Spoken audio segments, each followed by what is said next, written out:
USA, they're trying to enforce children to pray at school. And over here, they're trying to ban people from praying in their own homes. Things are changing, people. Pay attention. I think there's two things we as Christians should consider here. Firstly, I've just given you two reasons of why church and state should not mix.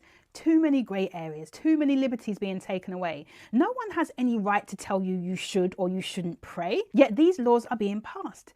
And you may think, well, this doesn't really affect me, I'll just move on with my day. Then here's the second thing which we should start to consider. If they are starting to pass laws on religious matters, whether we should or shouldn't pray, or whether we should or shouldn't teach the Bible in schools, whether we should or shouldn't speak freely about what we believe, whether we should or shouldn't worship, or who we should or shouldn't worship, or when we should or shouldn't worship. If these things are starting to affect us who live in the West, then we should start to consider what stand we will take when it comes to our door. When is the line drawn? Does anyone have a right to tell you what you should do with your God? In some other countries, this is already happening. It's been happening for a long time. Christians are not allowed to openly worship God or have a Bible or go to church, and people who do end up in prison.